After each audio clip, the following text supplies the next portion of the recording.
Welcome back to the ride. It's the Ballhead Barbershop right here inside of Studio 2305. If he's sitting there, I'm sitting here. You already know what time it is. Thank you. Already know.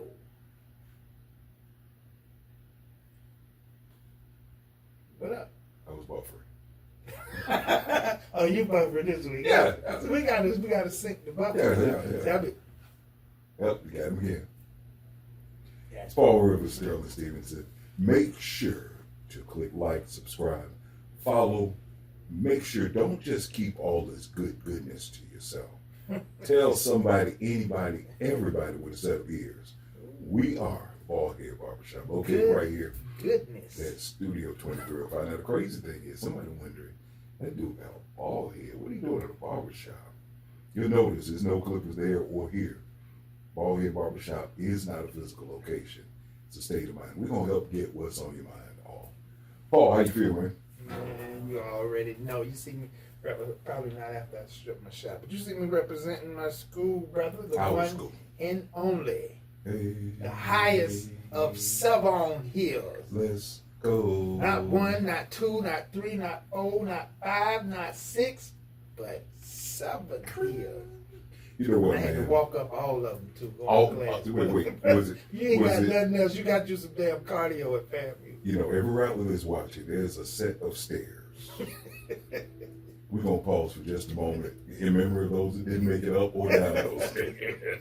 You're not a true rattler if you didn't walk up those stairs. Yes, or, Lord. not so much down, but up those stairs and cuss somebody or those stairs out. Yes, sir. So, but you know, in all seriousness, man, I'm a Humphreys era rattler.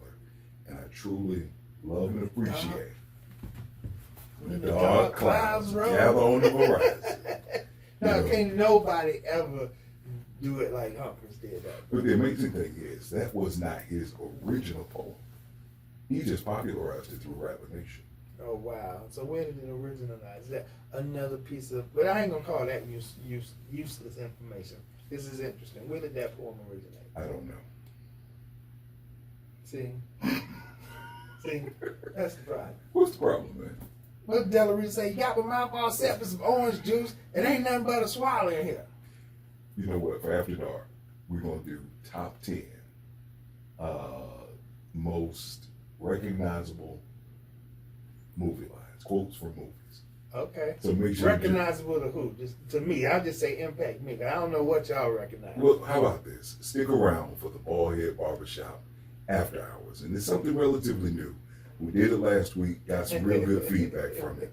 But the truth of it is, Ballhead Barbershop After Hours, you never know what you're going to get. So if you missed it the first time, you got to tune in for After Hours. So, Oh, yeah, that's what they do. yeah. You good, bro? I'm good. Wow, that's a lot. Well, you just said goodness. I'm like, Well, what it's is good. goodness? Not, It's goodness. as opposed to like bad goodness. Let me help you understand. There's goodness, and then there's that exceeds just regular goodness. It's good goodness. It's gooder than just good. More, better, gooder. That's Wow. good. That's if the top is here, that was like here, like way over the top. But But you know what, man? We in a real good, chill, laughing mode. But yeah. there are some things that you and I both have had to overcome to be able to be in a posture to laugh, smile, and even joke. We talked about Dr. Humphreys and that thing of when the dark clouds gather on the horizon. In life, you know, you look at when everything is copacetic, you're going to see some dark clouds gather on those horizons. And it forces you to be in a posture to have to overcome something. If you had to find a synonym for overcome, what would you say it is? A synonym for overcome. Yeah. Don't quit. I mean, you know, it's funny. All of those sayings you used to hear when you was 20 younger. second time out. Just if you had to summarize, don't quit in one word, what would it be? Don't quit. Don't quit. Yeah, we ain't gonna quit. Bro, I don't know what you trying to do. You gotta Perseverance, bro. Today we're going to talk about the power of perseverance. Oh, I mean, bro, you shit flew way over my head. I mean, hear you yeah. talking about what the hell did you do it? We're talking about the power of perseverance. You know, life is going to present those challenges. I found out you find yourself in one of three postures. Either you're just coming out of the storm, you're in the middle of the storm, or you're about to go through that storm. Right. One way or another, you're gonna have to persevere. I know, candidly, we've spoken about that situation where you had to basically start over after a decision that was made. If you want to bring the audience up to speed. I mean, basically, you'll hit those points in life where you thought you had your life mapped out in a certain way. Right. I went to school, came out of family, Farm D, working as a pharmacist, ended up getting in trouble with the feds. So I had to do 17 months in a federal prison camp. And for me, you get hit with a curveball like that. And you can sit down, you got your moment where you just kind of, got to breathe it all in, suck it all in, and just kind of process what does this mean going forward, And so you'll come out, you'll put together your first game plan, and you think you got it figured out. You go through what you got to go through. You come out, and then things don't work out the way you initially planned, and you got to regroup, and then that might not go right, and you got to regroup, and then at a certain point, it will start to weigh on, how much you believe in your ability to put it. To overcome it, and in those instances, you'll hit that crossroad where it's like either hang on or fall. That's one thing I always tell people that I talk to. They say either hang on or fall. And I say if you see me coming down, that means the bar broke. That means the bar broke because I ain't letting go. And that's really what life has taught me in my journey post coming home from the feds is that. The destination is worth the fight. Yep. And, as long as that's the case, man, I'm going to keep fighting until I get to the destination. I think every man, once you reach our age or even younger, but especially for me, I've gone through that time of perseverance as well. Going through my divorce, not only was I blindsided by, I'm no longer willing to sacrifice what it takes to be a wife, literally out of the blue. Right. And when I was asked, why do you want a divorce? I don't know. So now I'm fighting a blind battle of emotion as well as asking the why. So just a candid look at where I've been, that thing of being divorced is one thing. I was laid off from work the same day and she didn't know it. Wow. Yeah, but it was the blind side of, hey, I just don't want you anymore. All right, so I'm going to move. Moved in with my homeboy. For all intended purposes, I was homeless. My income was $180 a week. Wow. And that was working security at my soon-to-be ex-wife's place of employment. So we separated. I got to see her. Wait a minute, hold on, time out. You was the security guard Yep. at the shop where your ex worked at. Correct. So you had to go there and do security while she was in there every day. Now, a lot of respect I had for her was that, we remained amicable. We didn't put anyone in our business, and no one really knew until they noticed we weren't wearing our rings anymore. Oh, wow. So it was, where's your ring? Huh? What? Oh, well, here's the truth of it. But not only did I have to see her, I had to see the guy she started seeing. And not only did I have to see, no. Not only did I have to see. Somebody flattened your tires by accident. I don't know who it was. Okay, but hold on. Look at his name. Not only did I have to see him, she got pregnant from the dude. So now I got to see the dude, my wife, who I'm still married to, and their baby growing inside of her. Hey, now keep in mind. Perseverance. That's not even the story. Somebody else would have been whooping that shot. Dog, in all seriousness, I was armed security, so it's like, you talk about. Did they have stand your ground at that time? You know what? Looking back at pulled something. Dog, in all seriousness, I would not have made that split-second decision that would have taken me the rest of my life to get out of. Yeah, because neither of them or that situation was worth it. That's the choice you made, is what it is. But being with a very limited budget, going on job interviews and hearing, dumb down your resume a bit and reapply. Wow. But I'm living with my boy at the time, and things got rocky there because his girl moved in. I'm like, dog, I'll just go somewhere else. I'm fighting depression, Wow. but in the worst way. Wow. But it was, you know what? You got one or two choices: fight or give up. And you know, you always hear me say, NGU, never give up. Persevere, see it through, and never give up is what I live by from that experience. And you know, I realized the things that we go through ain't for us. It's for somebody else to be able to see how you made it through. They can as well. So Exactly, man. That's precisely what I was saying. Like when I came home, you know, I thought I had it figured out. You know, I thought I had a way through. You know, I'm saying, okay, I still got my degree. I can teach, you know, biology, chemistry, or something. mm-hmm. No, not with the background. You can't get hired as a teacher. So then my homeboy was gonna help me start doing taxes. You can't get licensed to do that. Couldn't sell insurance. So it was like everywhere I went to try to, you know, reinvent myself, it was just like, you know, they literally want you to go get a lawnmower. You know what I'm saying?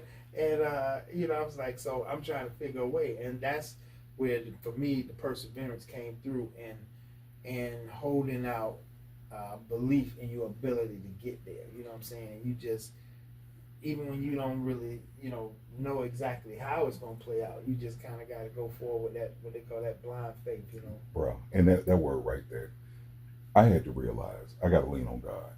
If you don't believe in God, if you believe in Allah, Buddha, Muhammad, or whoever it is, you got to be able to submit yourself to a higher being in order to make it through. I'm a firm believer. He who loses possession has lost something. He who loses love has lost more. But he who loses faith has lost all. Persevere, see it through, never give up. That's what he said. I was sitting. Hey, dog, I know what I'm saying because I was sitting here when I said it. What he said. Hey, And he who haveth not need to get it. that's what he said. But man, in all seriousness, speaking of persevere, I'm smart too. speaking of perseverance, man, October is Breast Cancer Awareness, and I realize I got pink lines in my shirt. Ladies, for those of you who are in the fight, we are fighting with you. For those of you who have lost someone to the fight, we pray for you. Ladies, make sure to get those mammograms, big or small. Make sure they save them all. Your words of encouragement from the Baldhead Barbershop. Welcome back. You're back for more of the Baldhead Barbershop. As always, Sterling Stevenson, Paul Rivers, and unscripted, unhinged, and in so many ways. More unhinged at times. Man. But, bro, you know, it's Extremely unhinged. it feels good to smile. You know, when you've been to hell and back, sometimes, bro, people, there have been times where I'll just start laughing. What do they say? Laugh to keep from crying. But now I'm in a posture where I can just find joy in something. Man, like Langston Hughes said, life ain't been no crystal stair. And I'm sure you've heard that poem. Yes, before. I have. Life ain't been no crystal stair, but when you find that way to, when you have to laugh to keep from crying, life just gets better. Once you're going through something, it's easy to smile. You know? It make you appreciate the good times. You know what I'm saying? It's like when you finally get to a good spot, what makes it so sweet is reflecting back on all the bad times that you endured to get there. So, dog, here's a question. You ever dealt with someone who is, maybe they've been through some things in life, but they always are on defense. Like, I know they're pessimistic. I know something bad is coming. I'm just going to brace for it. You know, nothing's worse than dating that girl. The bitter bitch. Let's just call it what it is. Your mama's named you bitter. I'm going to call you bitter. It's hell, not me. Thorn. But you ever dealt with that woman? They got a face. You ever dealt with that woman who, you know, you doing everything you can. You being a good dude. You on call. You don't, no calls for pause from her. But she's still bracing for the letdown. Oh, no.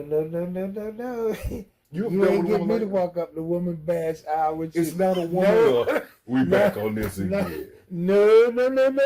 Oh, no, lady. Come on, you're just talking to your boy. That's the mauler over there. The grand mauler. We You always want to bash on women. Listen, I do not. we ain't wanna perfect bash on either. I'm gonna call it what it is. Well, you know, brother. the search for the perfect other is often the search for what we lack in ourselves. So, by that being the case, I know I've been, moment of transparency. please be transparent. I was once upon a time that dude who would say, you know what? I know the letdown is coming. It's a defense mechanism. Right. So, have you ever been that guy?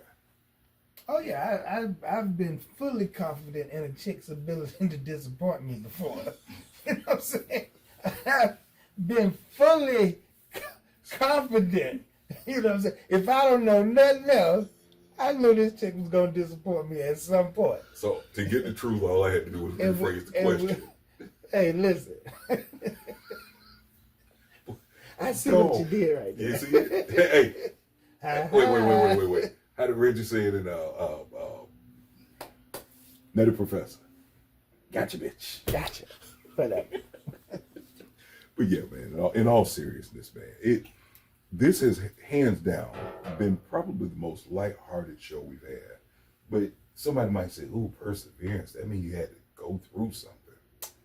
But that's what life is, man. Life, and what you say, life ain't no crystal stair, man. It's nobody's walk is going to be trouble free. Man, when it's trouble free, you look trouble free. You're living in a fantasy land. You lying to yourself. I'm telling you, man. It's like I said at the beginning of the show. All of those phrases you heard when you was a little kid, and they was just like handing diamonds to a kid. You didn't realize how impactful they were until you start hearing them later. You know what I'm saying? Man. And ain't nothing worthwhile gonna be easy. You know what I'm saying? If it's worth having, it's worth working for. You know, all of that. So it just hits home, man. The more life teach you, it just gives you more conviction, bro. Man, while I have a moment, make sure you stick around because Twice a Child is coming soon. Make sure you tune in to Twice a Child, recorded here, Studio 2305. Magic happening. Right here. Right here. I never understood when people say right here. It's a New Orleans slang, bro. It's a play on Man, right New here. Orleans. What's your, I know New Orleans is your city. That's my city, bro. I love it, bro. I always said, if I ever owned a vacation home, it would have to be somewhere that I visit enough to warrant the cost of owning something. Mm-hmm. And for me, it's New Orleans, bro. I mean, if I had a condo or something in New Orleans, bro, I would stay there. Like, I love New Orleans. What's your favorite thing to do while you're there? Eat. The food in New Orleans is it, bro. It's nothing like it, bro. I've been through New Orleans 3-4 times. Mm-hmm. I've never been to New Orleans. Wow. It's funny, man. After it came out of Katrina, man, it took to, in my opinion, I'm not a native, so I can't speak on behalf of native, but just as somebody that frequents the city, it seemed like some of the flavor left. You know what I'm saying? It's coming back, but it's, hopefully, man, I just hope all of them, that original people start coming back and, but it's still got the traditions. The food is still amazing. All of the spots are still there. So I still love it, man. I still love New Orleans. Man. My go-to spot, once upon a time, and I would have to say still is, that's off Bahamas and not on a cruise. Mm. Flying in, the nightlife, people, the culture is amazing, absolutely amazing. Yeah. But what you look at those things, just getting back into the vein of perseverance. People in New Orleans had to persevere through a lot. Socioeconomic issues and challenges because of what had happened throughout their history. But Katrina just kind of made or broke a lot of people. And several people from New Orleans relocated to Florida, Georgia, as well as Texas. I can't imagine losing everything, having to start all over again. Bruh, I mean, essentially, that's my journey. You know what I'm saying? It was a catastrophic event Mm-hmm. that just changed the trajectory of your life. And that's, unfortunately, they came out of it. Some people didn't come out of it. So now you got to carry that weight. All the loss that came with it. For me, it wasn't a loss like that. I can get over the material stuff. Right. You know what I'm saying? It's just that comfort you got of being in a solid place. You know what I'm saying? And that's that's for me what the perfect perseverance was. But putting myself in the shoes of those people, man, hang on to fall. You Yep. know what I'm saying? I mean, at the end of the day, take you some time, grieve, process what you got to process, heal as much as you can. But at some point, you got to decide, it's time to pick up and keep moving. You can't wallow. You can And never wallow in and pity. and if black people in America ain't got nothing else, we got that get up and keep going in us. You know what I'm saying? I mean, just that's our lineage. You know what I'm saying? That's I mean, as hard as we think we got it, you know what I'm saying? Is just imagine, the Like I things was they had to endure, man. like I was just saying, my spot is the Bahamas. When you see how meager and humble those people's beginnings really are, you can understand how they come here and excel because they came from a lot of little to nothing. Right. But they given that opportunity and they make it happen. Bro, what was the documentary? I forget the name of the documentary. I have to look it up and let y'all know. But they were talking about the difference in the way the slaves that ended up going to the Caribbean, their lifestyle compared to the slaves that came to the U.S. As bad as the U.S. slaves thought we had it, they said the Caribbean was like way worse. They looked at the bones of some of those mass graves, and they looked at the bones around the joints. Mm-hmm. And, it said that term work you to the bone, Yeah. work to the bone. He said literally, the way that the bones were ground together at the joints, like some of those people literally were like worked to death, And so it's crazy, man. It's when I think of endurance and I think of persevering through stuff, one thing I think I love about myself is my ability to put myself in other people's shoes and try to see something from their perspective. You know what I'm saying? Right. And as bad as you think you got it, somebody always got it worse. Always. I remember I was funny situation. I had to go do a MRI. Mm-hmm. And you ever had to get an MRI? They slide you in that thing. So sometimes you get the new machines, and they got room. You in there, you lifting your leg up, farting, and all kind of stuff in the MRI. But then you get one of them old machines, and bruh, I went into right there off of North Orange Avenue. I forget. I wish I knew the place because y'all being cheap. You need to get you some new damn machines because that's torture. I'm telling you, bro. I'm literally like, for a big dude like me, I'm coming in there, bro. I'm like this, and the joint is literally like right here.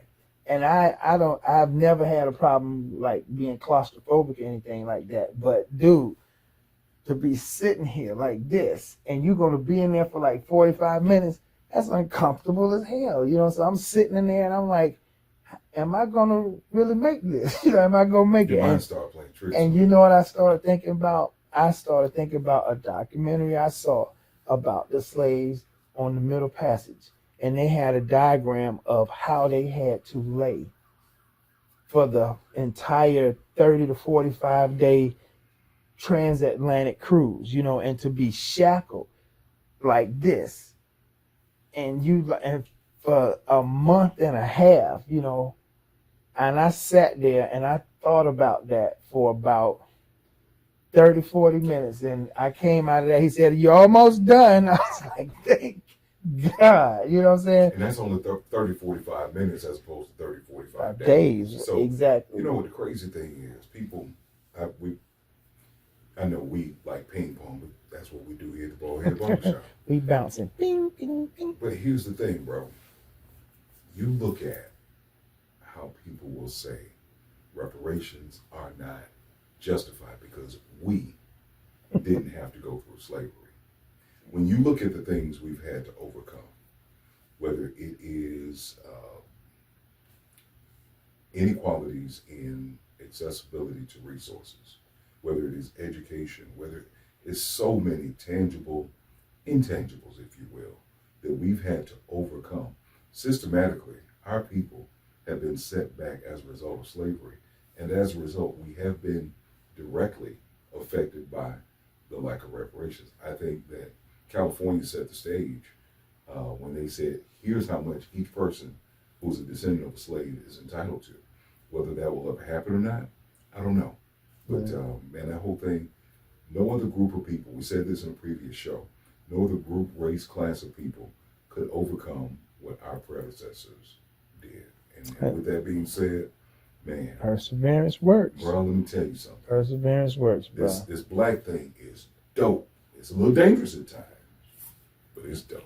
So, all things considered, no matter what, persevere, see it through, never give up. Words once again from the Ballhead Barbershop, here Studio 2305.